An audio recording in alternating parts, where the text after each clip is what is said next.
Hello, everybody. Welcome to another Comic Source Comic Boom collaboration. It's your DC Spotlight for the week of June 11th, 2025. Coming out on Thursday, so no problem with spoilers this week. I hope you all have had a chance to check out the books already. Had some family stuff going on, so we couldn't record on Monday like we usually like to do. Oh, And then Rocky had some stuff going on yeah. Tuesday and Crazy busy Wednesday. week. So, Yeah. yeah. I For those out there that have pets, I don't know why we do this to ourselves. We often outlive our pets. So unfortunately, we had one of our dogs pass away very very early in the morning, Tuesday morning. I don't Sorry to really hear have that. words. Yeah, I mean, we got him over a year before my daughter was born. She's never known life without him. Um, Yeah. and it's just, yeah, it's devastating that Yeah, he's and your not daughter's how old's your daughter? 13. 13. Yeah, so that's a long time to have a member of the family like that. Oh yeah, Wow. That's yeah. And yeah, he that's he sorry was for your loss, man. yeah, he he was the smart. Like we used to tell people all the time, he's the smartest dog. But unless you lived with him, you didn't really realize. Like we never trained him, Mm. other than a little bit of potty training. But he would do all the things, come, sit, stay, roll over. Um, Yeah. but people are like, oh, whatever. Like he just had this natural intelligence. But the other thing that made him so interesting, and we used to always joke like he was a human in a dog's body, is all those annoying things that dogs do that you have to train them not to do, like chewing on the furniture, or chewing on shoes, or bringing in sticks and rocks from outside. Like he never did any of that. He never did Yeah. any of that stuff. And they also say you can't just leave your dog's food out. You can't like free feed them because they'll overeat. Never, never, whatever. We could like he ate Yeah. when he wanted to eat, but he never overate. Like yeah, he was just the best. So yeah, sad days over here at the Comic Source household, but pretty solid week of DC books, I think overall. I don't know that anything like blew me away. There were definitely some stronger books than others, but overall, yeah, I thought it was a pretty good week. Rocky, what'd you think? It was it was a good week that I'm batting a there was 6 out of 10 that I enjoyed. It was easy for me to pick my top 5 and it was easy to rank my bottom 4.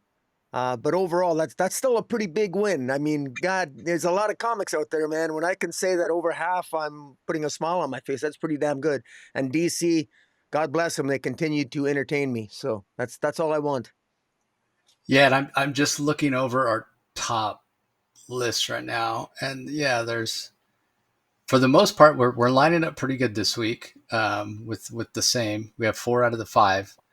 Um, so yeah, we'll kick it off with Batman Dark Patterns. This is one that it makes my top 3. I thought it was really strong. Paradolia Part 1 by Dan Waters as writer, Hayden Sherman's the artist, Triona Farrell on colors, Frank Sidovic handles the letters. This is without question my favorite issue of the Dark Patterns series so far. I love the idea of pareidolia, and if you're not familiar with that, Dan Waters explains it, like right in the beginning, and it's this idea of seeing patterns where there's nothing, right? So often in life, whether it be like visually, when you see something, or um, due to marketing, advertising, whatever, like our brains become trained to see these patterns. And pareidolia is when you're seeing patterns that aren't there just because your brain is so used to seeing patterns, right? So seeing something that isn't there, or, you could, if you take it to the extreme, you could think about schizophrenia, right? Paranoid delusions, everybody's out to get me. But then there's that whole saying, right? Just because you think, everybody's out to get you doesn't mean it's not true. Well, I saw So Elvis Presley in my whiskey the other night. So yeah, that's he exactly. was that That's was yeah. him. He was there. That's exactly what we're talking about, this pareidolia. So interesting concept, and when it applied to Gotham City, in the early days of Batman, it makes for a really interesting story. And I also thought the Hayden Sherman art in this issue was great. The interactions between Alfred and again, early on Bruce Wayne, early on Batman were great as well. So I really enjoyed this. It's going to be curious to see, um, who's the villain, who ends up being the villain here, because the first 3 issues, because this is basically three issue arcs. And if you remember back in the first 3 issues, we had the Wound Man, who is a new villain, and then in the middle arc there um, we had Wesker, we had Scarface, with almost a new and another version as well, which is interesting because it's supposed to be early days of Batman. Obviously, we never heard of the second Scarface or what have you, but whatever, it's neither here nor there. And now we don't know who we're going to have yet. 2 issues left, we'll see. But the other thing that I was really noticing in this issue with the art, again, early days of Batman, for some reason, it really stood out to me. The older classic Batman costume, where it looks more blue and gray than black, and it has the kind of yellow spotlight on the chest behind the bat symbol. It's still my favorite. It's still my favorite costume. The old, blue and gray with the yellow symbol. Yeah. So anyway, I thought it was fantastic. Like I said, my favorite of the series so far, and I ranked this at. I said already, it's in my top 3. Yeah. So give Yeah. us your thoughts. Well, it ranked for me at solid number 5, and it maybe could have ranked higher, but I had to pick and choose. I really enjoyed this, as you already explained the stuff about pareidolia, and Batman is of course, the irony is Batman's always trying to find patterns. That's what Batman does. Batman finds patterns in things that most people wouldn't, and you can I almost sympathize with Batman because there's so much complete nonsense and crazy stuff that happens in Gotham City all the time. It's probably very easy to imagine patterns in Gotham, especially if you're fighting crime. And Batman here has got his work cut out for him. He ends up finding himself going into the bowels of the Rookery, which was one of the more horror-stricken areas of Gotham. And there he comes across a dead body, a dead female body in a dryer that's sort of drenched and bleached and burned, and it's quite horrible. And he takes the body back, of course, to the forensic pathologist, Dr. Sarika, who we met in the first arc. And Batman doesn't really like this pathologist, but he's actually pretty damn good. And but then there's a mystery. What happened to this person? Of course, most people don't care about people in the Rookery. Batman does. And Alfred, the manner in which this body seems to have died, reminds Alfred of some old stories that he read, because Alfred's an avid reader. While Batman's fighting crime, Alfred's reading all kinds of stuff in the Wayne Library, apparently, and he wrote a book called Old Gangs of Gotham. And apparently this might have some origins with the original Red Hood gang going back to in the early years of Gotham City. And so Dan Waters he's dealing with the lore. How is this linked with maybe the Red Hood gang that we're sort of familiar with? It might not necessarily be related, but in any event, there's those ties there anyway. And anyways, the art by Hayden Sherman's fantastic. I continue to like his art in Wonder Woman has actually improved very, very well in Wonder Woman. It's finally in Wonder Woman, Hayden Sherman's art's finally starting to reach the level that his art is in this series, which is fantastic. And so, yeah, this was an easy placement in the top 5 for me. Very well done. Yeah, no doubt. All right. Up next, we have Batman and Robin, Jason Todd, Chapter 1, written by Jeff Lemire. Yeah. I was going to say, you mean Robin and Batman? Oh, you're right. Sorry, Rob. Yeah, you're right. I mean, we previously had Robin and Batman, but it's focused on Dick Grayson. Still Robin and Batman. This time, Jason Todd. Again, written by, it's that same creative team. Written by Jeff Lemire, art and colors by Dustin Nguyen, letters by Steve Wands. This was interesting. It didn't make my top 5. It didn't make your top 5. Came in at number 7 for me. Just to keep it short and sweet, all I'll say is, this take from Jeff Lemire, I think it's accurate when it comes to the characterization of Jason Todd. And maybe if back in the day, Batman and Alfred had been as aware of the trauma and sort of almost want to say personality problems of Jason Todd, then maybe there's not tragedy. But yeah, this is interesting. They're painting him as a very troubled youth, and not troubled in that, oh, he'll go steal the hubcaps or the wheels, depending on which origin, off the Batmobile. So you must be a bad kid or whatever. But like this kid's got emotional and mental issues, the way he's portrayed here. So yeah, it's a different take for sure. Yeah. Any I any quick thoughts, Rocky? I just this I've never it reminded me of why I've never really been a big fan of Jason Todd to begin with. He's my least favorite Robin, and but this is exactly that's a compliment, an underhanded compliment to Jeff Lemire, because this is actually very well done. If you know nothing about Jason Todd and you want to get on the ground floor and get his formative origins, and right into this, like his mindset, and you could see the future perceived failures of Batman and Alfred, seeing the warning signs, and frankly doing far too little far too late. And it's particularly touching because we all know how it ends. Jason Todd's tenure as Robin has a very tragic ending, so it was well done by Jeff Lemire. And it's the art's pretty good too, and helps to establish the mood. Yeah, I mean, Dustin Wynn's his art is always uh, Yeah. very consistent. If you like his style, you get the same style, um, project in and project out. Maybe because he works in watercolor, um, Yeah. so the line work doesn't really change, that much based on that style. But all right. Anyway, let's move on. Up next, we have Aquaman #6, written by Jeremy Adams, art by Michael Shelfer in this particular issue, Rex Locus on colors, Dave Sharp on the letters. Here's another one that makes both of our top five. It's in my top three. Not exactly sure where it came in for you. Um, I will admit to not enjoying the Michael Shelfer art as much as the John Timms art. In fact, I got to meet John Timms for the first time at the Phoenix Comic Convention this last weekend, Phoenix Fan Fusion, I think it goes by now, this last weekend. So I got to talk to him a little bit about Aquaman and what a fantastic job he's doing, and how different John Aquaman is than his most recent work before that, which was the Future State Superman. Um, what's interesting, and that's not to say the Michael Shelfer art is bad by any means. I think he does a fantastic job. It's just this, I don't enjoy the style as much as the Tim style. Shelfer's using that ink splatter thing that I don't really care for that much. But it does work. I mean, they're underwater. I could see why there'd be debris floating around it. And his giant sea monster on the double page splash is fantastic as well.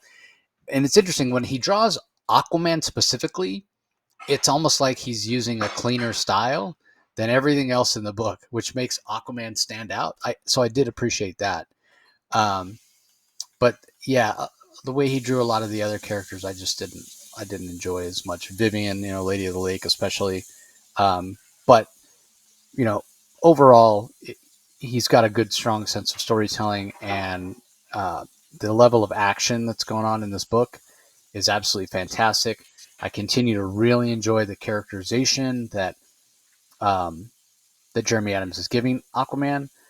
But again, I don't know if I've made this little nitpick yet.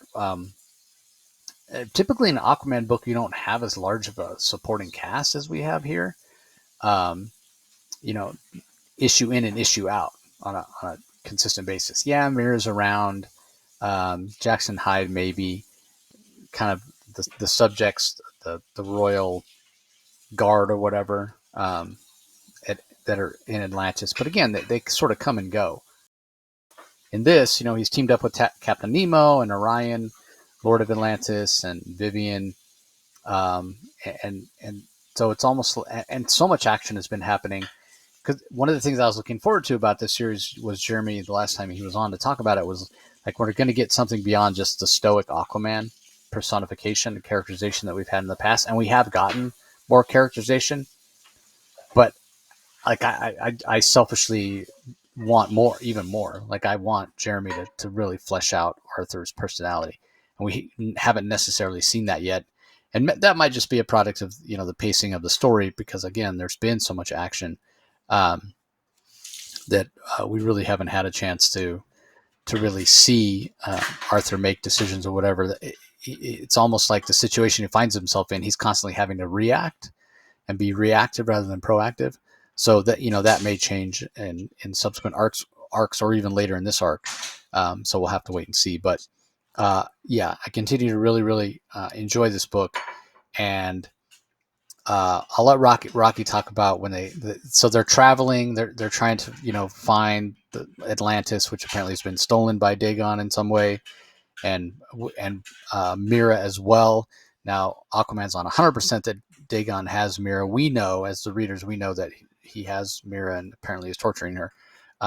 So they have a general idea of where he is, and they're traveling on the Nautilus. Sort of the traditional submarine of Captain Nemo, rather, who's in the Mhm. public domain, so Jeremy can use him. Um, Awesome. which is so interesting.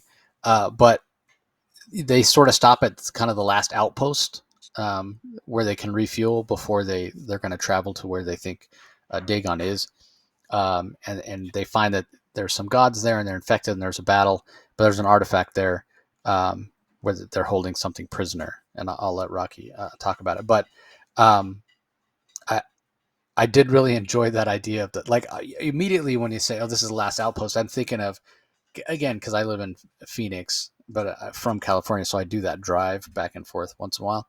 And there are several times on that drive where you'll get a sign and it'll say something like "last," like gas station, gas next exit, last gas for 180 miles or something.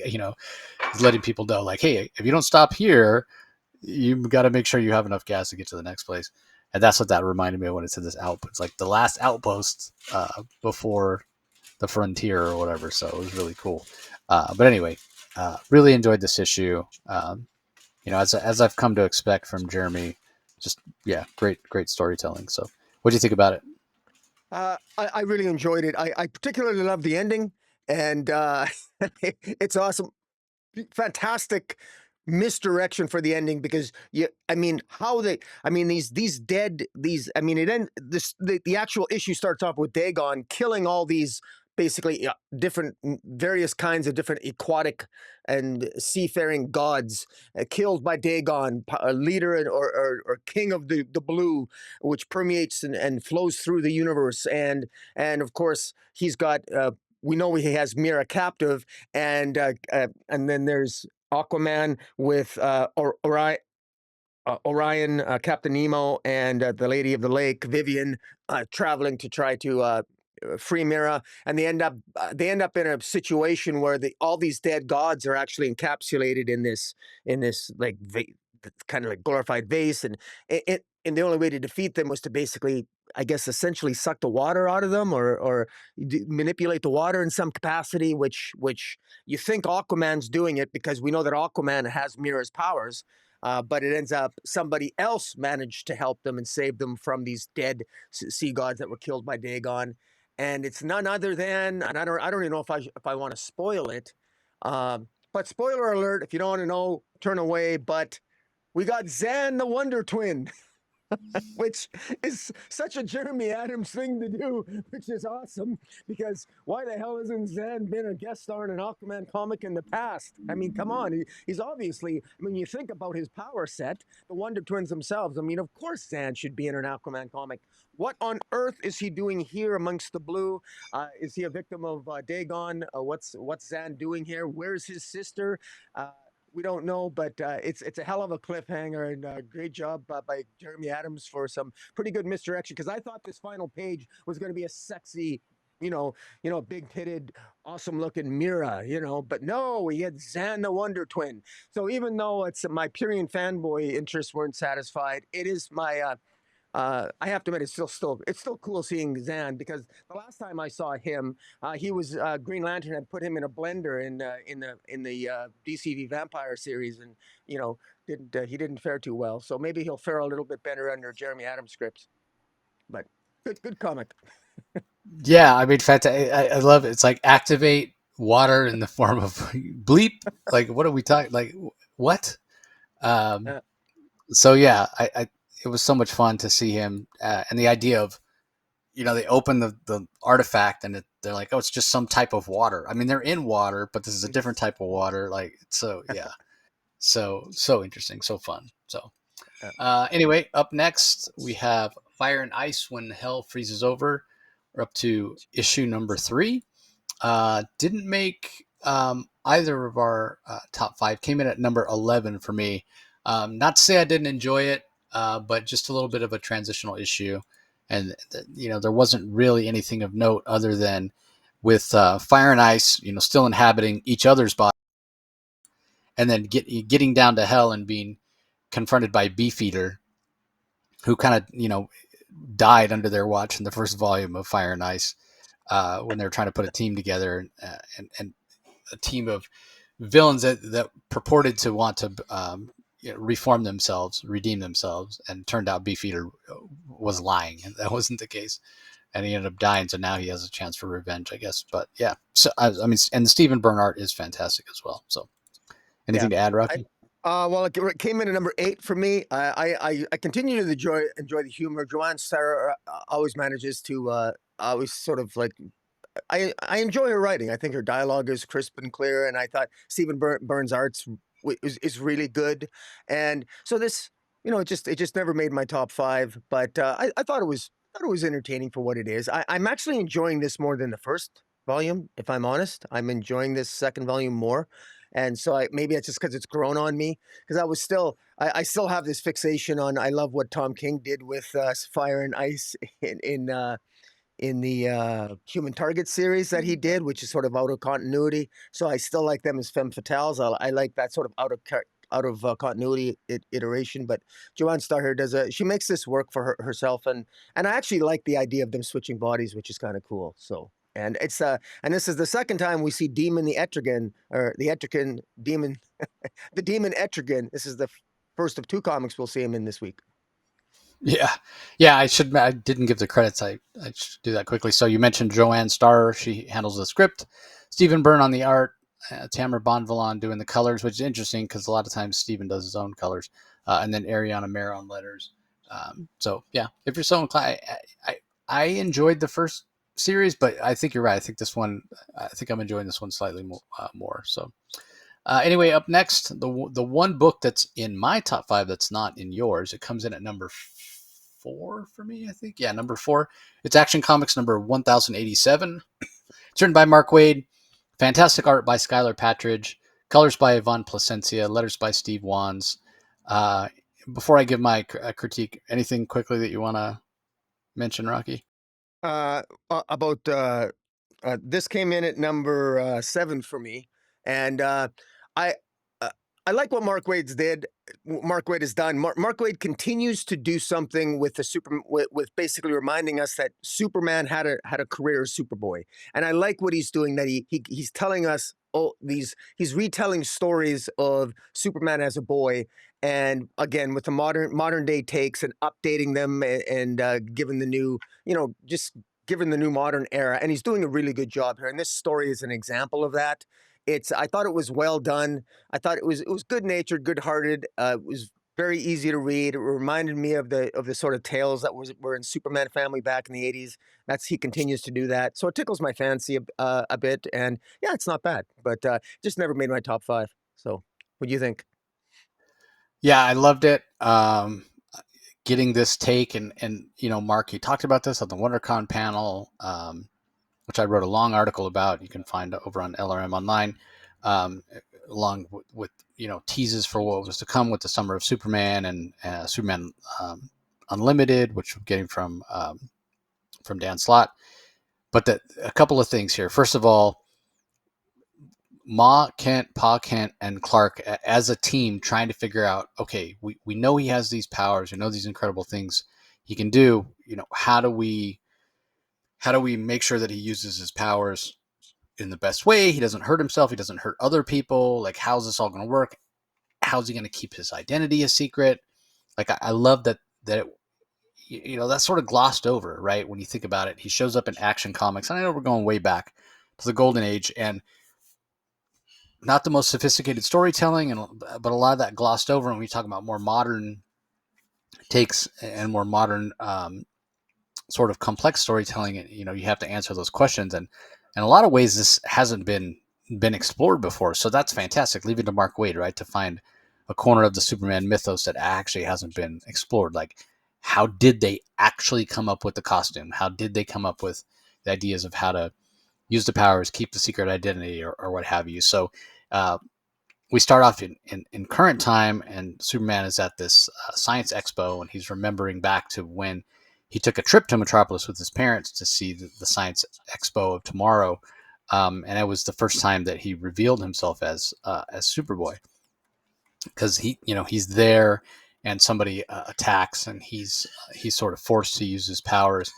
Um, and the other thing that was really great about this, and Mark Waid mentioned it on the panel, was that his dad would be threatened, and he would sort of redeem that moment um, in the in the Superman film, where Man of Steel. his yeah, Man of Yeah. Steel, where his dad tells him, yeah, don't save me or whatever. And here his dad's in trouble.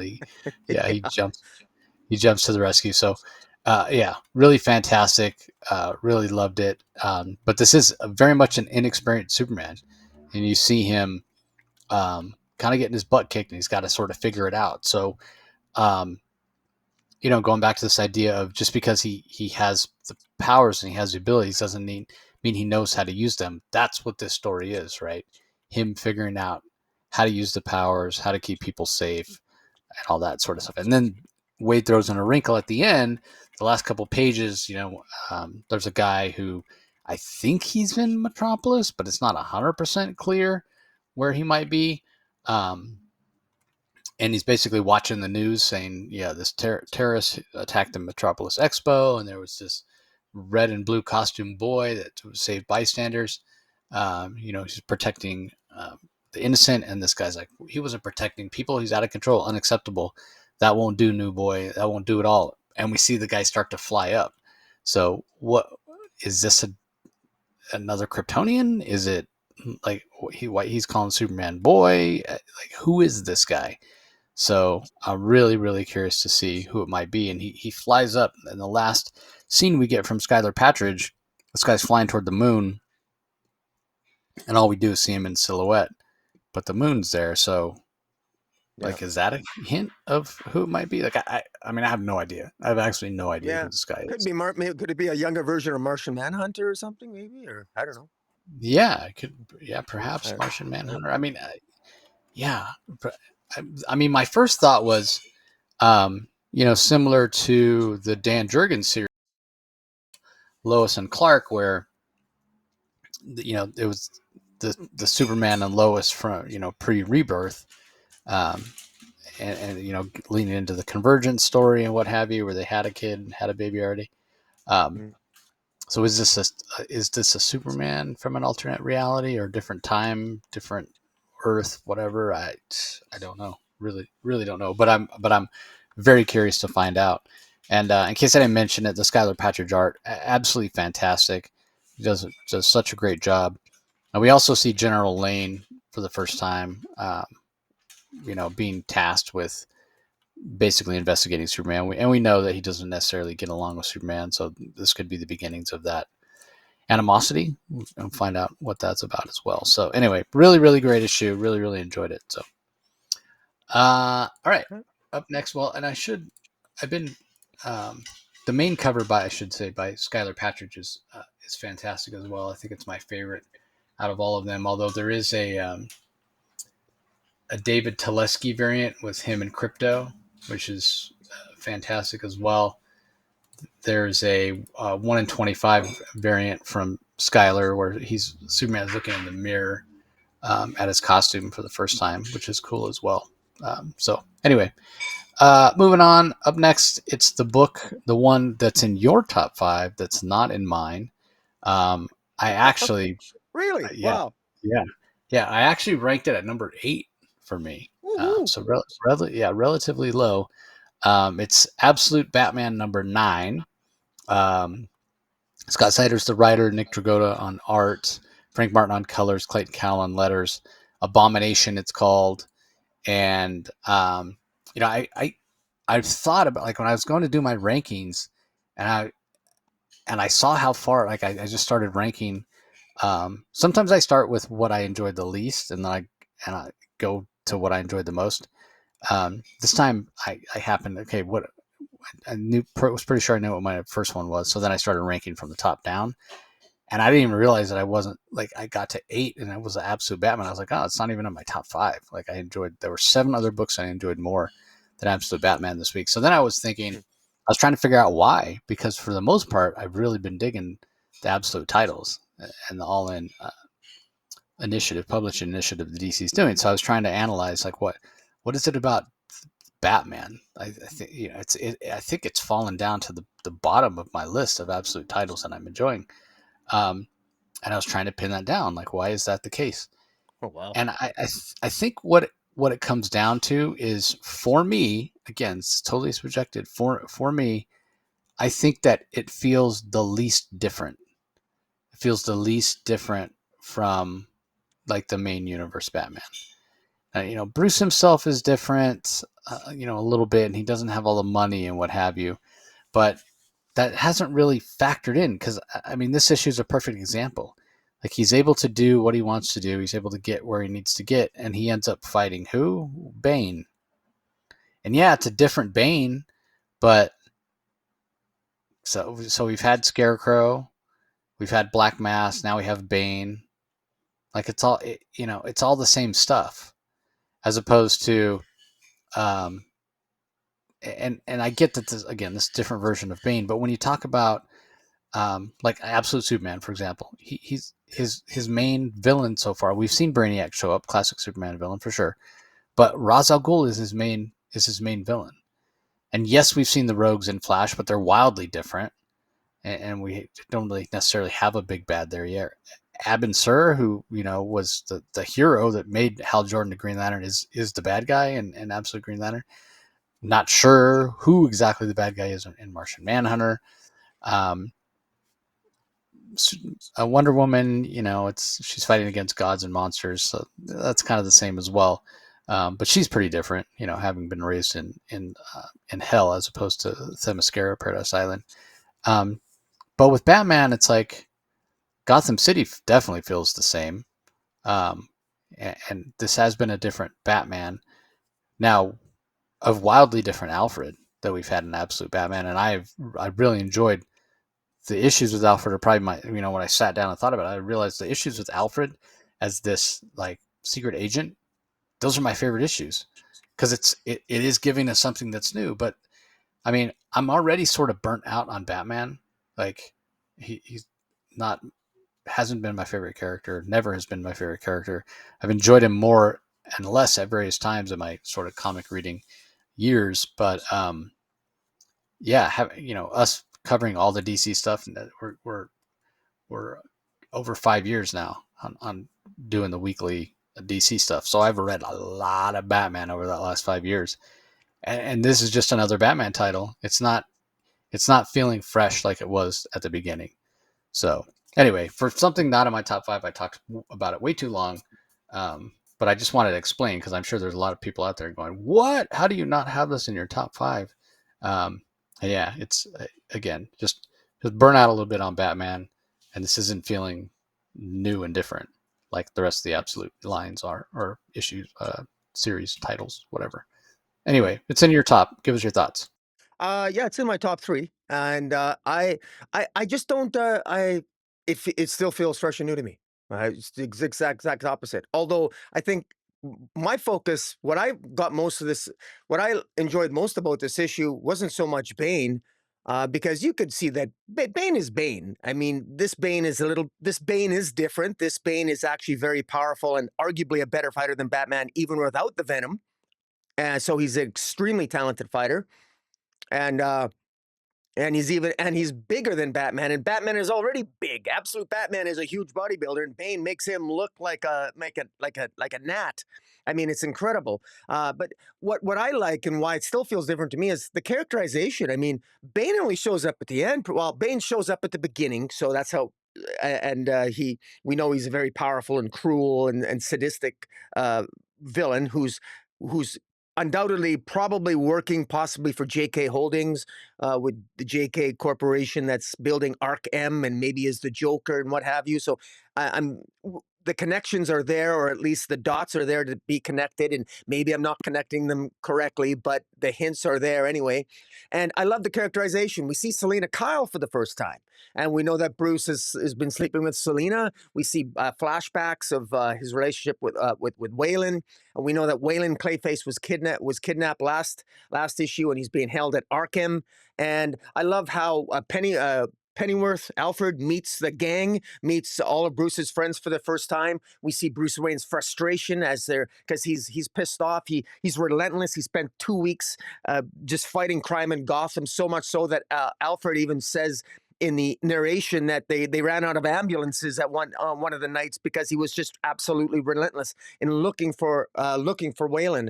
And eventually they discover that he's contained in Arkham. We get the history of Arkham. It goes back to the as far back as the 1800s, and it was owned by this J. It was this Arkham building has got an origin going back 200 years, which is very interesting because if this is related to the Joker, is this Joker immortal? Is this Joker really old? What exactly is this mystery of the Joker? I remember in the very first issue, one of your central criticisms, constructive criticisms of the first issue, Jays, you talked about you didn't want Joker to be teased. You thought maybe that was a mistake. Well, we haven't seen the Joker since then, and we've just gotten little tidbits and pieces now. And so I'm still very, very curious about what this Joker actually is. Bane himself, I think, is a cool entry here at the end. But admittedly, he's just all fisticuffs. He's all big. He's big and he's muscular and he's got a lot of venom in him. So he's not particularly, there's nothing necessarily much different about him. Although I kind of like that because that's what Bane is to Batman. Batman is all gusto and bravado and the deep, dark voice. Bane is the arrogant, narcissistic bastard who's even bigger and fancies himself the best of the best. And the Bane in the mainstream universe is ultimately humbled by Batman. And already I'm looking forward to this absolute Batman kicking this absolute Bane's ass. And so for me, I'm still enjoying this series. The excitement's still there for me. The characterization sort of continues. I'm really enjoying the relationship between Bruce Wayne and his friends. It's good to see this Selena Kyle. Um, you know, I want to see more of Selena Kyle. I'm still invested in this absolute universe, and yeah, so I quite enjoyed it. I mean, I'm still reading it almost before anything else. Like the first thing I do when I see, get a notification that new files have been added to the press files that we have access to it. I'm in there looking at, okay, what week was added? Are there any absolute books? I read those first. Like I read this thing like 3 weeks ago. Yeah. Anyway, moving on. Yeah, I realized I misspoke earlier. I said that we had 4 out of the 5 top the same. No, 3. We have only 3 out of the top 5 the same. Uh, which leads me to Supergirl number 2, written and drawn by Sophie Campbell, Tamara Bonvillain on colors, Becca Carey on letters. So this is also not in your top 5, but does come in at number 5 for me. I'm really, really impressed by what we're getting from Sophie Campbell in this, and especially the art.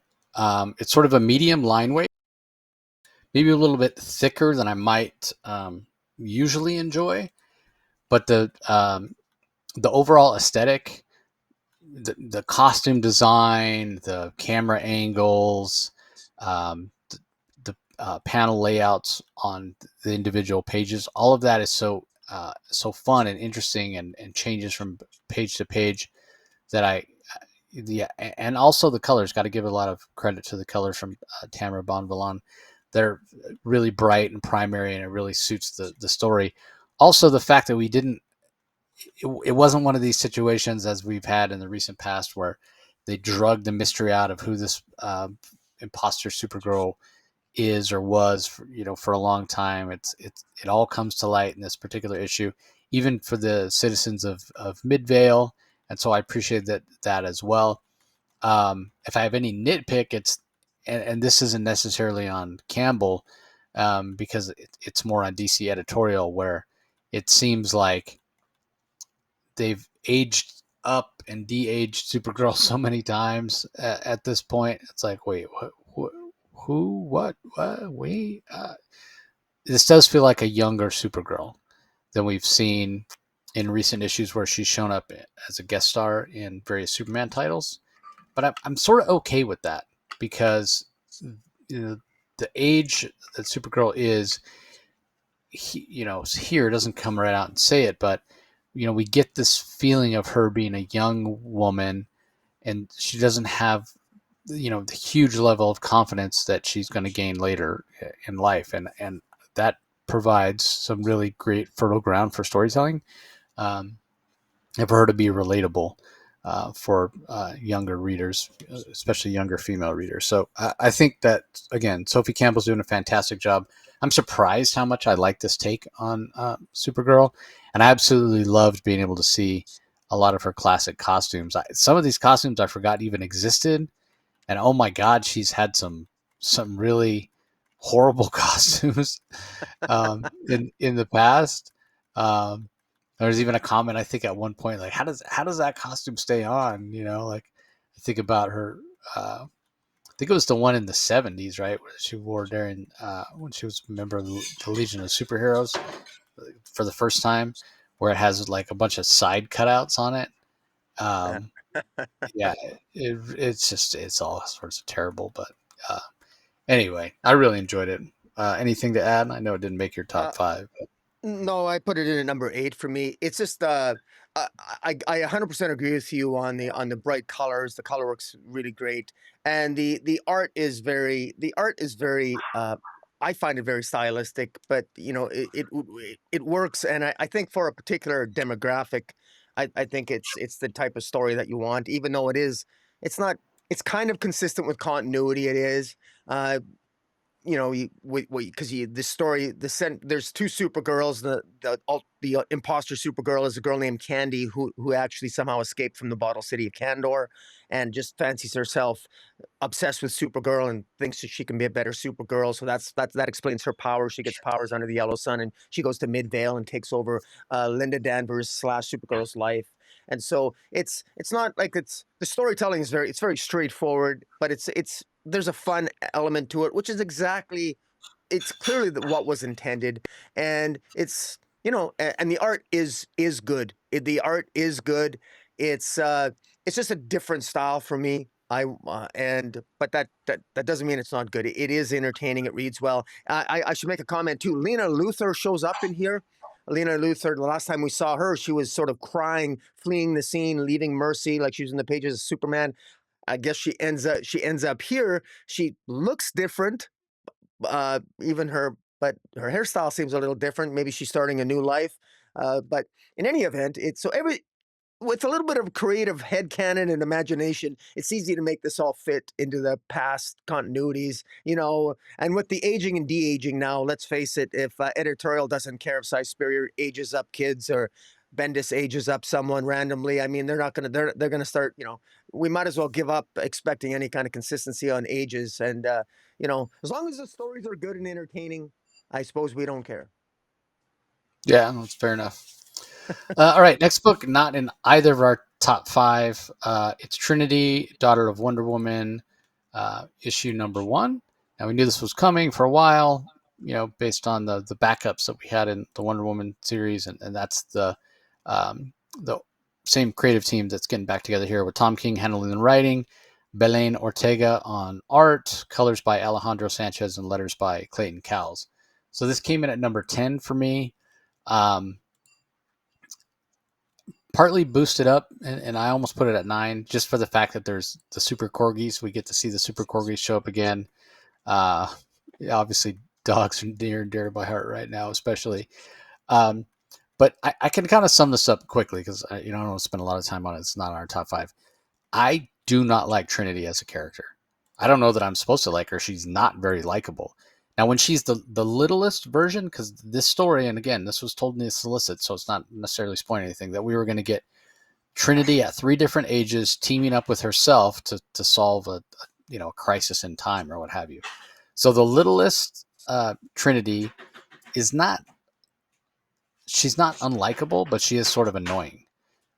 She's not bratty or whatever, but she's just she's a little bit annoying, but she is cute, and credit to Belen Ortega's art for having that come across, and a little more naive, a little more innocent.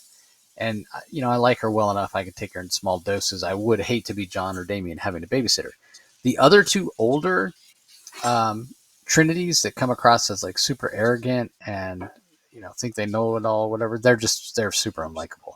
That's like maybe her most powerful superpowers, her unlikability, um, and even the kind of the almost we'll say the adult Trinity that we saw in the pages of Wonder Woman that confronts the Sovereign right in the beginning. That's sort of what you get, the arrogant I'm better than everybody attitude if you grow up in the way that Trinity did, which is kind of sad, but it makes for a character that I just don't care for. Um, so the highlight for me is the Belen Ortega art. I mean, even beyond the super corgis, she's just a fantastic artist. Um, but yeah, I'm.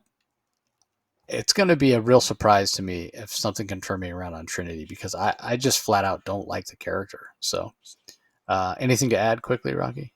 No, I pretty much didn't even read this. I thought it was a reprint. I could care less about Trinity. I don't even think this should be part of. I don't think this is part of continuity. It can't be. It doesn't make any sense. Sure, the art's great, but I don't know why this character frankly exists. To be honest, I mean, I kind of know.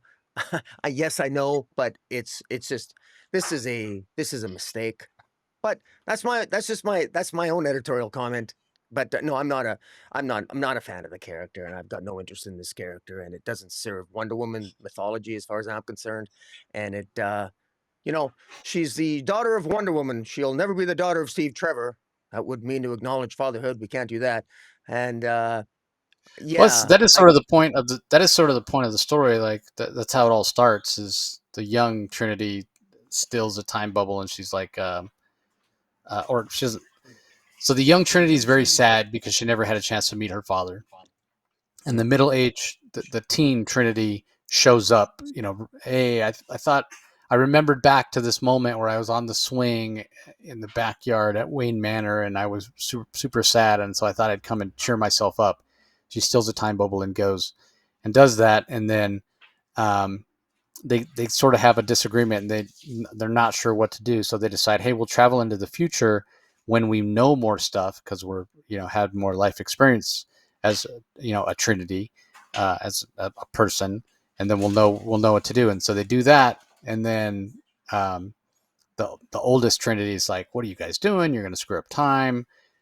You need to go back home. And so she travels all the way back to where the first little girl Trinity is on the swing. And when they get back there, she's like, don't touch anything, don't say anything, whatever. They get back there and they realize, hey, we did something by traveling through time. We accidentally screwed up something because this is how Damien and John Kent get turned into corgis. Somebody did something, either when they were in the middle age, the teen Trinity's timeline, or in the older Trinity's timeline. They did something so that when they went all the way back, yeah, super corgis. So while they're arguing amongst themselves, the two super corgis jump in the time bubble and steal it, and that's where we are. So yeah, the story is fun and the art is great and the corgis are cute, but Trinity remains unlikable. So anyway, spent way more time on that than it probably deserved. Let's move on to a book that's in both our um, top five. Let's see, it comes in my top three. It's Batman and Robin issue number 22. Phillip Kennedy Johnson's the writer.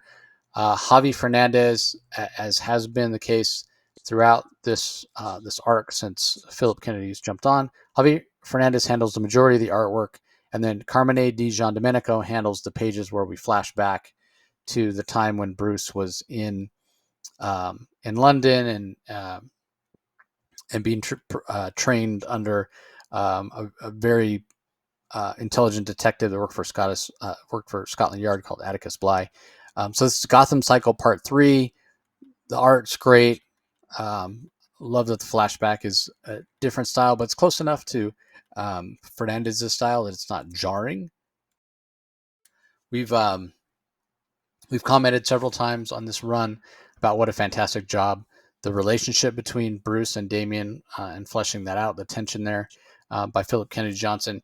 For the last couple of issues, there hasn't really been any moments like that because Robin has basically been captured by Memento, and so it's a situation where we're not getting to see father and son on the same page.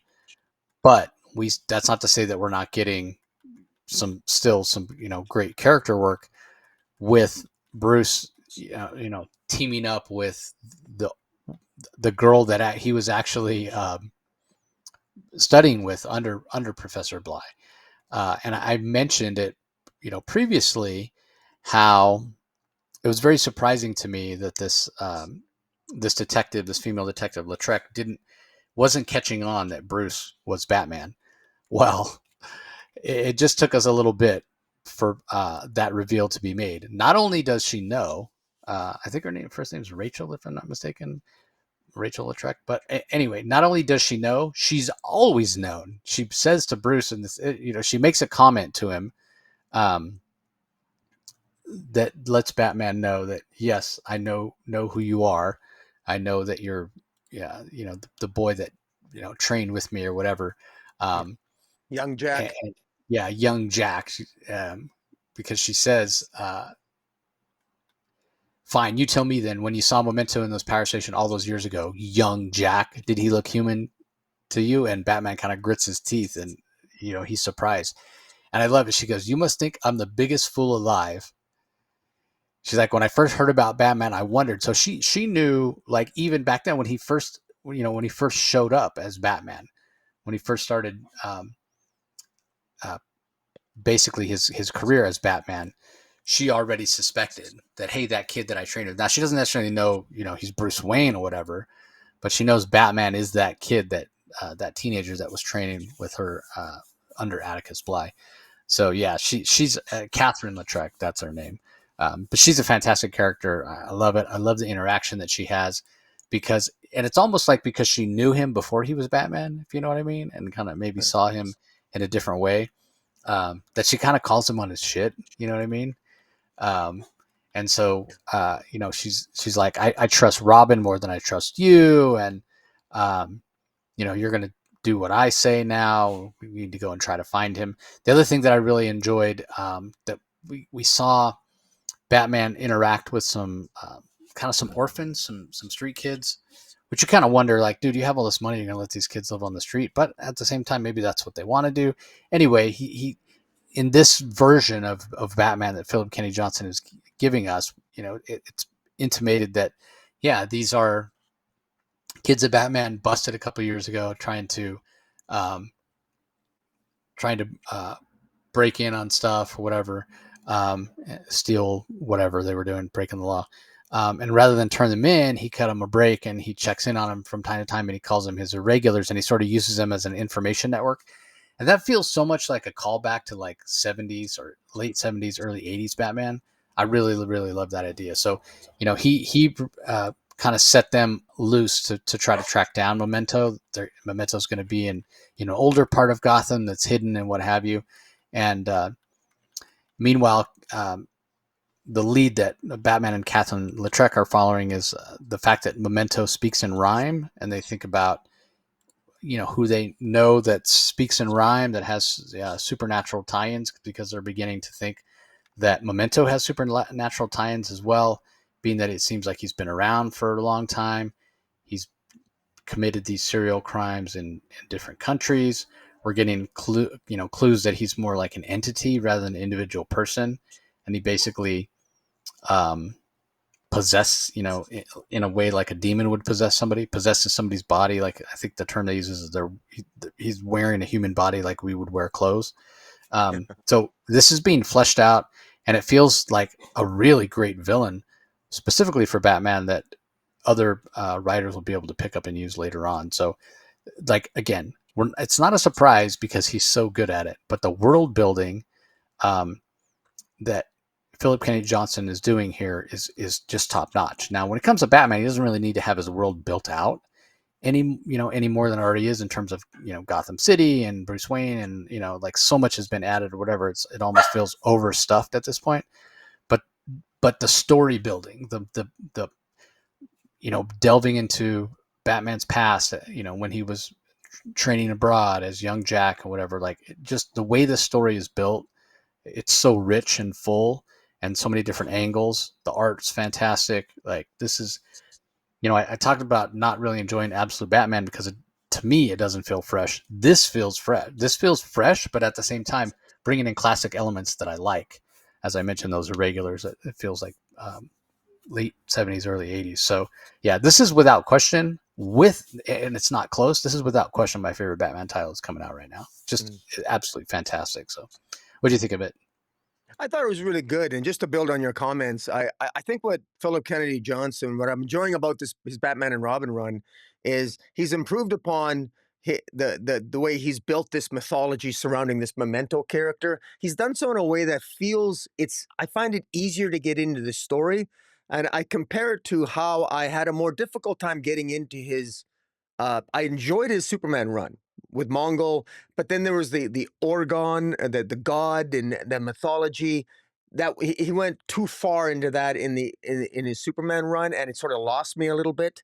And this feels a little bit more tight knit, a little bit more concise, a little bit more clear, but yet at the same time there's some complexity to it. But it's paced really well. And the other test that I have when I read a story like this, and this is something where PKHA does better than James Tinian. Oh, pardon me, better than Ram V, because Ram V can over in the pages of New Gods, which I'm also enjoying, but he can get too much in the weeds sometimes. Sometimes PK Philip Kennedy Johnson, I think here, I think he does a. I think he's better at he's gotten better at really crafting complexity and simplifying it down in a way. And this is really he's had a lot of practice, Philip Kennedy Johnson. And because there was a lot of information crammed in this one issue, but such great character work. And I got to tell you, this Lieutenant Latroc is probably one of my more favorite characters. She's a female character I'd really like to see more often Yeah. because she's someone that can hold Batman accountable. And she actually cares. And I really love the fact that she's sort of taking Robin's side over him and saying, hey, this kid knows what he's doing. What's this about? Somebody who speaks in rhyme, and Batman is insisting that's not a very good clue. And yet, well, it clearly is. And so I'm not even sure why Batman made that comment, but we learn more about Memento. And we get some background to this.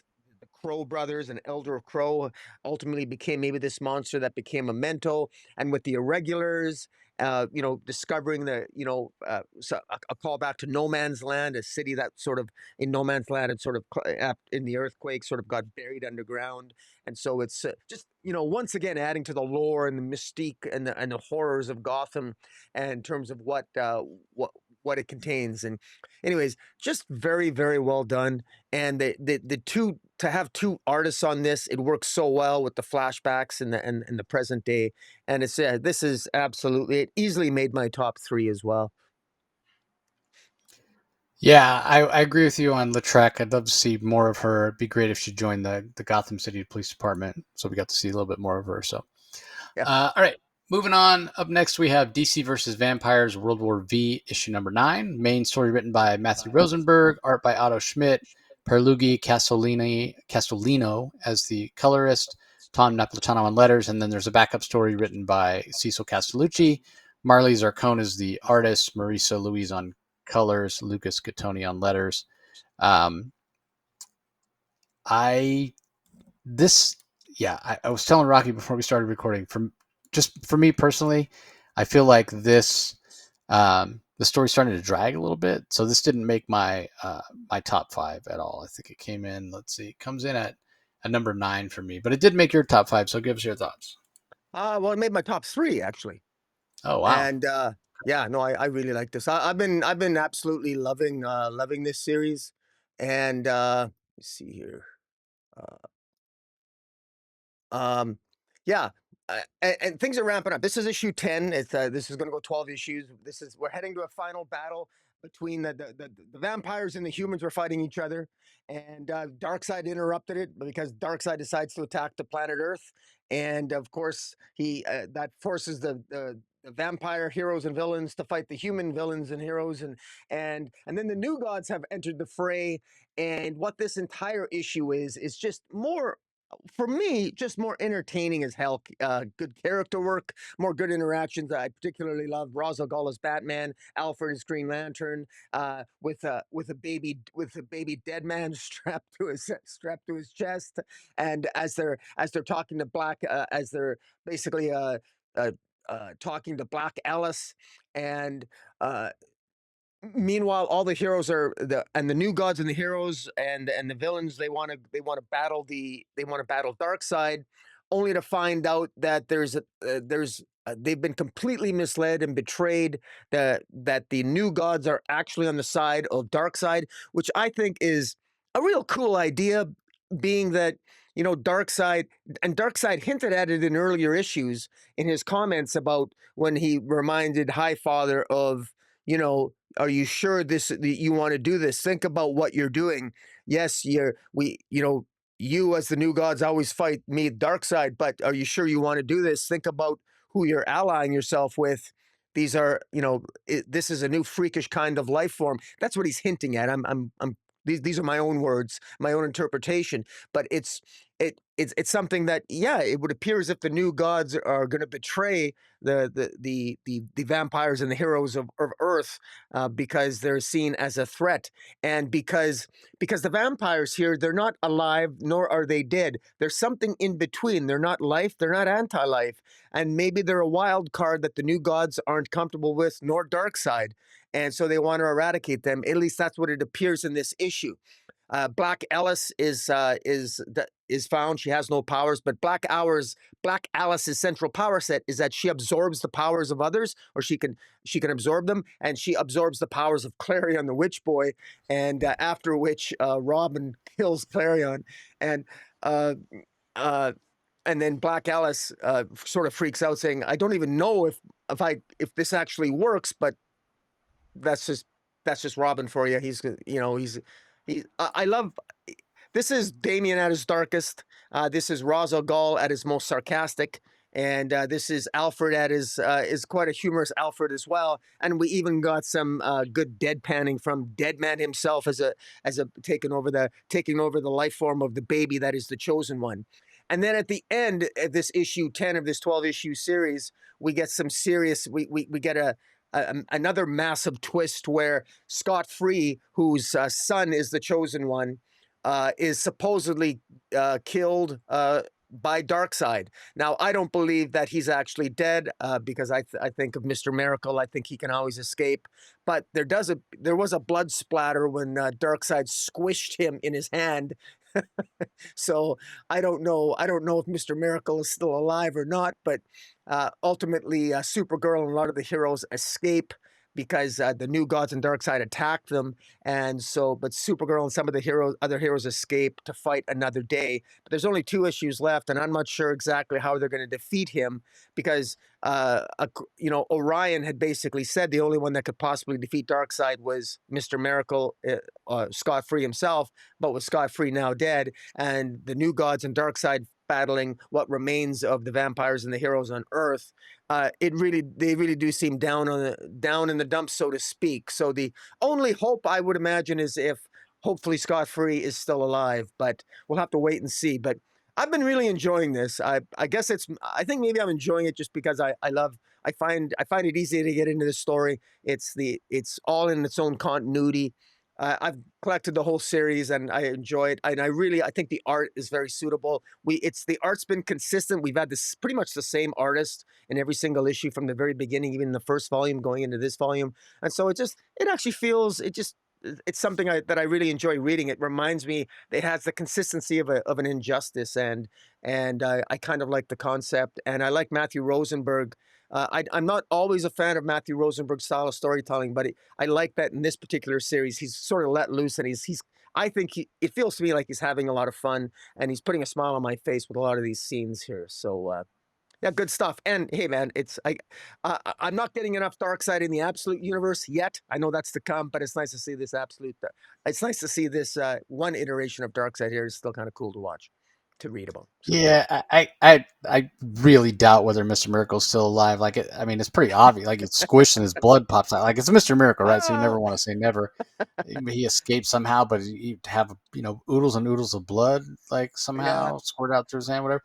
I think it's more, they made an assumption, and it's addressed in this particular issue because they say, oh, only an offspring of Darkseid is going to be able to defeat him. And so everybody thinks it means Scot free. And Scott's like, oh, I'm not even really his offspring. Well, you're his son in all but genetic material or whatever. You're definitely considered his son or whatever. So, if it's going to be an offspring or descendant, whatever word you want to use of Darkseid, why can't it be the baby that actually defeats Darkseid in some way? So, Oh, uh, yeah, kind of would be yeah. kind of interesting because again, like if it was prophesied to be Mr. Miracle, specifically had to be Scot free. Yeah, I'm pretty sure he's dead, but and that's kind of that is the one thing that I do enjoy about this series. I've talked to Matthew about it before. No one is safe. Like anybody could die at any time. No one is safe. So pretty fun. All right, last book we're going to talk about in detail. It doesn't make either of our top five, and this is definitely the first time that this series has an issue that doesn't make my top five. Yeah. So apologies to Jeremy Adams and Morgan Hampton, but it's Green Yeah. Lantern Corps issue number 5 by the aforementioned Hampton and Adams. Art by V. Ken Marion and Serge Acuna, colors by Eric Prianto, Rain Barretto, Hi-Fi, and Lee Lowridge, and then letters by Dave Sharp. The art's fantastic. It's a lot of fun. We get to see um, the Teen Lantern Kelly and Simon Vaz escape from the mine base that they're in. We get to see Guy Gardner call in Space Cabbie to help him escape from Evil Star. But it does feel like a little bit of a setup issue where they're sort of putting the pieces in place for the next big part of the story, which looks like it's going to not only heavily involve Kelly, the Teen Lantern, but also Ellie. And we'll see, what comes of this interaction with this rookie Green Lantern Narf. The guy Gardner's been training. That apparently, he looks like this cute little cat-like creature, but apparently can transform into a much more feral and formidable version. So that looks pretty cool. It's a great illustration there by V Ken. Um, but overall, yeah, it just felt like a little bit of a setup issue, so it fell just out of my top five. So, anything to add, Rocky? Not really, no. But it was fun. I really liked the art as well. I do my favorite parts dealt with Ellie and Kelly and Simon Baz because I think I'm really curious to we learned a little bit more about the gauntlet that the Teen Lantern has because I got the impression in with discussions with Jeremy Adams that maybe there's going to be a slight twist and some additions to the origin of the Teen Lantern and the Gauntlet itself, because Brian Bendis never really finished that. He sort of like planted the seeds, and they never really expanded on it. So there's still there's still much more we could learn about Teen Lantern and the Gauntlet, and I'm looking forward to that. And the beginnings of that were set up here, and continuing building on the characterization of Ellie and. Ellie herself seems to, at the end of this issue, seems to be trapped in her own mind as well. Or that's Kelly's mind, and so something is amiss here. But it's a cool setup. So there's lots of characterization. There's still a hell of a lot going on in this issue. By the way, this came in at number 6 for me, and literally I moved Batman Dark Patterns up to number 5, and as we were starting this, so this was in my top 5 until the last minute. I just had to put Dark Patterns. I had to move that up one. But no, I still think this is excellent. The art's great. I still consider this a must read. It's it's funny. The Absolute titles and Green Lanterns are titles that I often are near the top of my list to read when we get these previews. And so, yeah, this was well done. So there's no shame in being a number 6 for me. Yeah, I mean, I agree with you 100%. I mentioned it before. Yeah, when the new books hit our press files, yeah, I'm reading the Absolute stuff as soon as I can. I'm reading the Green Lantern stuff as soon as I can. I'm reading Superman, Action Comics of Superman as soon as I can. And then everything else comes after that. But yeah, I mean, similarly, I went back and forth with Supergirl 2 and this at 5. And ultimately, I was like, man, I've put every single issue of Green Lantern Corps in my top 5. Let me give another title a chance this week. So yeah, just edged out. But anyway, there are a couple of reprints and other books that are out this week from DC. Absolute Batman 4 gets a third printing. Batman number 9 gets a facsimile edition for 2025. Summer of Superman Special gets a second printing with a new cover. DC Sonic Hedgehog number 1 crossover gets a third printing with cover by Pablo Collar. And then Batman Legends of the Dark Knight Halloween Special number 2 gets a facsimile edition this week as well. So we do have a number of trades out also. So let me run through those real quickly. We have a DC's Finest Catwoman trade paperback, which collects issue 0 of Catwoman and then 13 through 32, annual 2, Batman Shadow of the Bat 43 and 44, and a story from Showcase 95, number 4. So it's a lot of the Chuck Dixon written Jim Ballant era, Jim Ballant drawn era of Catwoman. If you're a big Selena Kyle fan, you might want to pick that up. We also have the DC Universe by Steve Ditko Omnibus, which collects tons of stuff. Comics Cavalcade, Tales of the New Gods, uh, Creepers, Strange Adventures, Shade the Changing Man, just a ton of work from Steve Ditko that he did over at DC. It's 1,168 pages of Steve Wow. Ditko art, $125. And some of it also written by Ditko, but other writers include Paul Levitz, Len Wein, uh, Jack O'Leck. So, if you're a Ditko fan, it's probably a must buy. We also have Looney Tunes, Catch That Wascally Rabbit trade paperback, which it's a collected edition, but I'm not sure what it's collecting because the information I have doesn't say. So also, Nice House by the Sea, Volume 1 gets a trade paperback. I had sort of forgotten about Nice House on the Sea. That we know it was going to be broken into 2 6-issue arcs, just the way the first one was.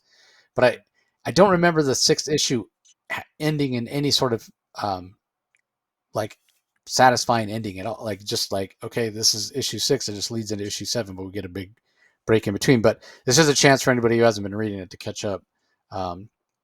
On those first 6 issues, just fantastic stuff. Also, Red Lanterns gets an omnibus. This is the New 52 Red Lantern series. We've got 1,456 pages of Red Lanterns for $125. Wow. And it just collects a ton of Red Lantern, basically the whole series, like issues 1 through 40, plus right around that era, other issues of Green Lantern, Green Lantern Corps, Green Lantern New Guardians. Yeah, I just thinking about how many Green Lantern books there was back then coming off out of Blackest Night. So anyway, it's a ton of great stuff. This is some of the first comics work that Charles Soule did. Also, Peter Milligan did some writing on this.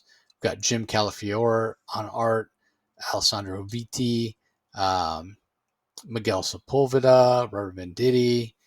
Um, Also have Tony Bedard, Tonan the Barbarian, as his nickname is, as a writer on some of these issues as well. All right, and then the last one, I honestly can't recommend this. I didn't particularly enjoy it. Superman Year One trade paperback. This is that Black Label series that was written by Frank Miller. I didn't think the characterization was very good on Superman, especially in early Superman. And then to make it worse, John Romita Jr. is the artist, and I just don't care for his art at all. So Yeah. that would be a pass for me. But if you're a fan of those guys, you might want to pick it up. So that does it for the trades that are out this week. Time for our final rankings. Yeah, I'll let you go first, Rocky. I'll make you go first this time. All I think right. I went Well, first last time. my rankings, my top 5. Well, actually, starting at number 11, I put Trinity at number 11.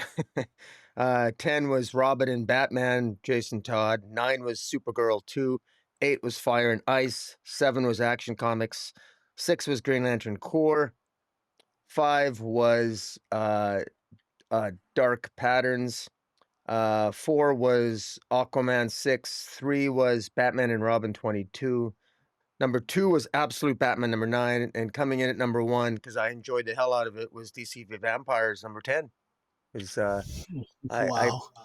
I yeah, I've been enjoying that series. What can I say? I've thought it was really good. So yeah, what Yeah, can I I say? just, I mean, I started off by saying that our top, I thought we had four of the five the same. It turned out we only had three of the five. But then your number one is my number nine. So let me start at the end here. So, Yeah, Fire and Ice, Hell Freezes Over, number three, came in at 11. Trinity, Daughter of Wonder Woman, I bumped that up to 10 because I originally had it ranked 11. I bumped it up to 10 purely on the strength of Belen Ortega's art and specifically her corgi art. Um, so that might be a nod to me losing my pup this week. That the dogs pulled at my heartstrings, even though I read that fair. Yeah, before I read all these over the weekend before anything happened. So anyway, DC versus Vampires comes in at number 9 for me. Number 8, Absolute Batman, number 9. So there's another one where you've got it at 2, and I've got all the way to 8, which is interesting. Um, Number 7 is the Robin and Batman, Jason Todd. Number 6, just missing out, as I mentioned before, is Green Lantern Corps. Number 5, Supergirl. Number 2 comes in at number 5 for me. Number 4, Action Comics number 1087. And then my top 3, I have at number 3, I have Batman Dark Patterns, number 7. Number 2, I have Aquaman, number 6. And number 1 for me this week was Batman and Robin 22 from Phillip Kennedy Johnson, Javier Fernandez, Carmine Di Domenico. Again, we both seem to really love that Catherine Lautrec character. I love that she knew, like, she's like, take me for the biggest fool in the world. Not only did I know you were that young Jack was Batman, or Batman was young Jack. Like I knew when I wasn't even here in your presence. Like didn't even need like as soon as you started acting as Batman, I knew that had been used. So yeah, fantastic. Plus the lore that's being built. And you mentioned Rom V and how he has a tendency to overcomplicate things in New Gods. I think back to his Detective Comics where he was going back in and adding things to the past of Gotham, but did it in a way where it felt like it didn't really seamlessly fit, yeah, as opposed to what PKJ is doing here, where he's going back and mining things. Um, and it does feel like it fits very very well. Yeah, really impressed by what Phillip Kennedy Johnson is doing. So anyway, that's going to do it for this episode, everybody. Appreciate you joining. I will have a couple of my panels from Phoenix Fan Fusion up on my YouTube channel eventually. Hopefully by this weekend. Um, it was interesting. I mentioned doing 5 panels. First panel I did on Friday was a beginning, like how to start collecting comics if you feel overwhelmed, don't know what to do. That one was relatively well attended. Rooms probably held, I don't know, 60 people, and that was about a third full, had about 20 people. Then I did a Ghost Machine panel, but that one was like late. It was like 6 p.m., right? And on a Friday. And, for yeah. a lot of people, and the show, I should say, was like I feared for the future of the show when I was walking around on Friday during the day because it was almost a ghost town. Um, Oh wow. but it did get more crowded later in the day, I think, as people got off work. Like because typically that show ever since I've lived in Phoenix, so for the past 10 years, even before I moved here, when I came out to visit and went to that show, it was always on Memorial Day weekend. So the show was well attended, all the days. That wasn't the case. This was the week after Memorial Day, so I think Friday during the day, a lot of people were still at work. So then when people did show up later in the day, they wanted to be out, on the show floor and not in panels. There were only 4 people on my Ghost Machine panel. I was very disappointed. And one of the guys, he showed up. He'd read everything Ghost Machine, like he knew everything. It was great. It was great because I would say I couldn't remember something. I would ask him, and he'd be like, "Oh yeah, it's this." I'm like, "Oh, you're right." So that was a lot of fun. So a little more That's good. intimate panel with only 4 people. And then Saturday, my first panel was, it was right when the doors opened at 10 a.m. And a lot of people are still trying to get through security. So that one, it started off, there's 4 people in the room as well, but then more people showed up as maybe got to like 10 or 12 people as it filled up. Um, but it was about mental health and creating comics with Sebastian Jones, who's the president and founder of Stranger Comics. That, even though it was lightly attended, that was a fantastic panel. It was so fun to chat with Sebastian about various things. And Stranger Comics, if you're not familiar, they put out some fantastic books. So that was a lot of fun.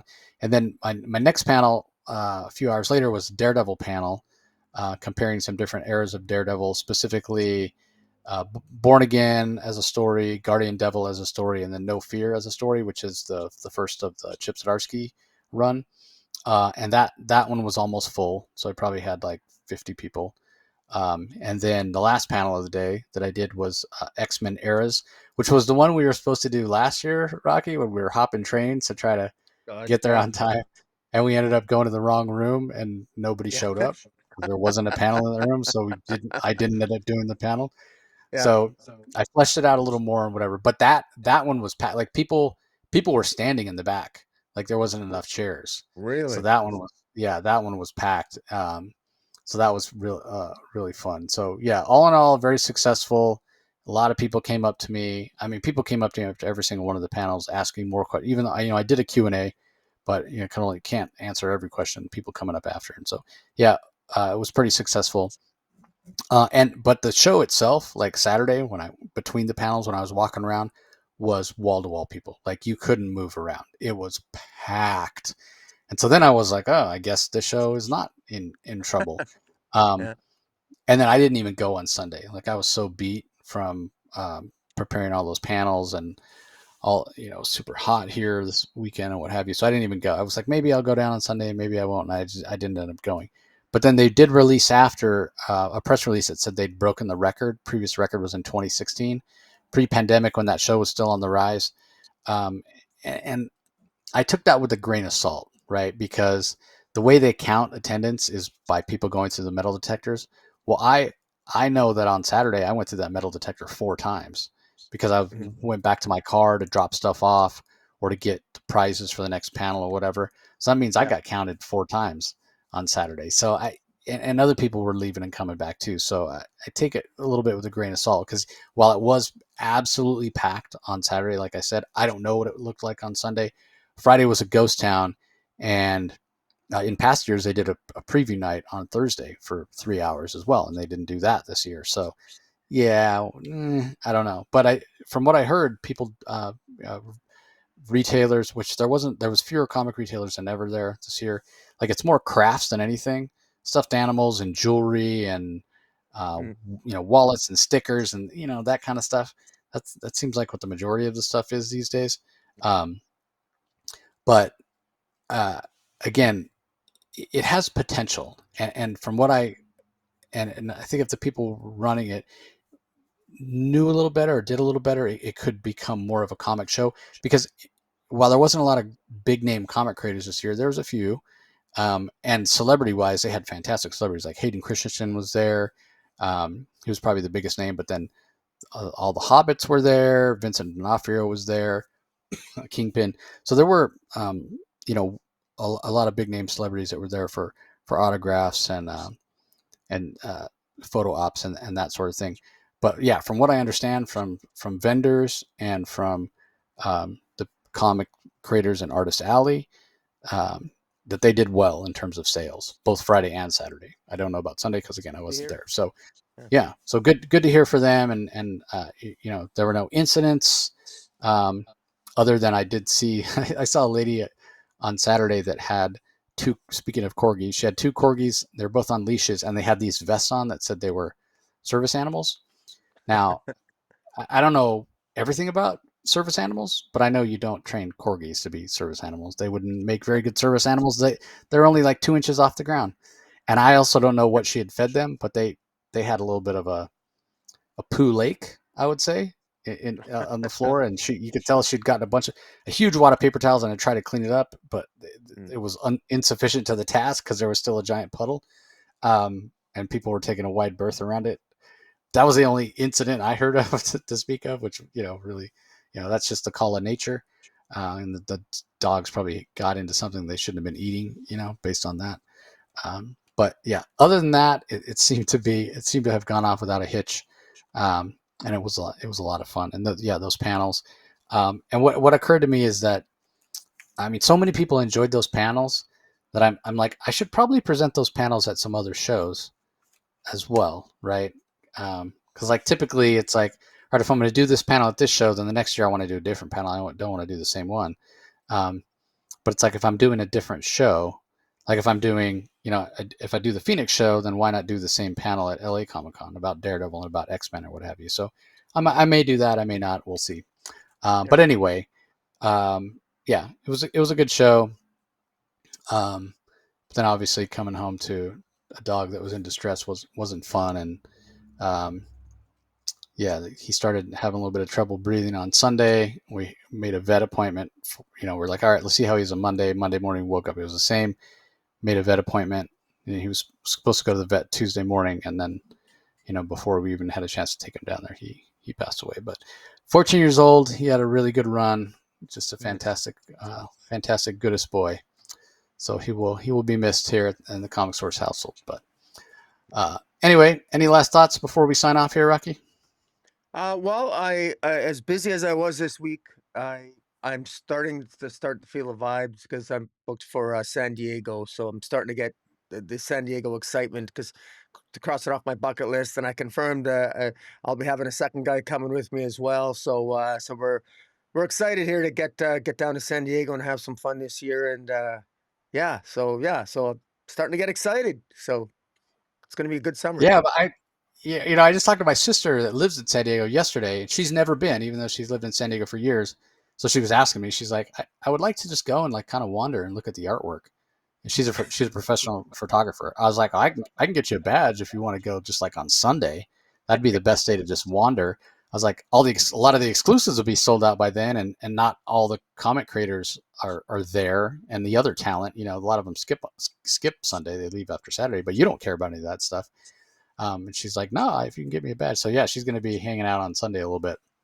Oh, So that'll be wonderful. fun as well. So yeah, but yeah, I'm definitely looking forward to you hanging out. Yeah, it's going to be fun to kind of experience the con for the first time through your eyes. And what I'll be most interested in is what you end up at the end enjoying more, like the con itself, like the energy of the con, the just the ability to go to the panels, see creators, whatever, or will it be the after party where Well, I can pretty much tell you it's not. I doubt it's going to be the panels, because I've seen lots of panels. I imagine it either be the con itself or the after parties. Yeah, but the But thing about the panels, I mean, the panels are fun because there's a different energy, because a lot of the biggest news gets announced either at well, sure. San I Diego was Comic in the Con or panels in New New York. York when Yeah, they yeah, announced yeah. That's yeah, and it was. I mean, it's all right. It's all right. Yeah, we'll yeah, see. yeah. But That's interesting. But the other thing is, like, this is a total first world problem sort of thing. Like the first time that you're going to San Diego Comic Con, and you're going to get to go to some pretty cool parties. Whereas it took me years before I was able to get in. Like I remember the first time I went, I only had a Sunday badge, and I went down to the convention on Saturday night and just kind of walked around the outside of it.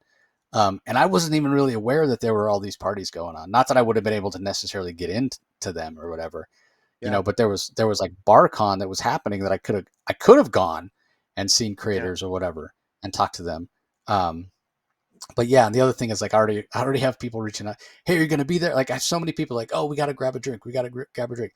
Like, if I didn't go to any parties and I just had a drink with like one drink with every person that's told me that they want to have a drink, I would be hammered the whole time. Like, get like 40 or 50 people like, we got to grab a drink. We got to grab a drink. Yeah, So anyway, yeah, yeah, fun. it's gonna be a blast. We got to remember to take tons of pictures, Oh, not yeah. necessarily of cosplay, but pictures of us together. Should be a lot of Oh, for fun. sure. So Yeah, yeah, yeah. So anyway, if any of you are going to be out there, any of our loyal DC Comics Spotlight YouTube or podcast followers are going to be out there, man, let us know. Let us know. It'd be yeah. fantastic for for me and Rocky to get a photo with some of the loyal um, Listeners, uh, yes. listeners and viewers that show up week in and week out for our DC madness. So anyway, thanks for joining, everybody. Appreciate your patience. I know this one's a little bit later than usual, but circumstances being what they are, it's out of our control. So that's going to do it, and we'll talk to you on the next one. Catch you later.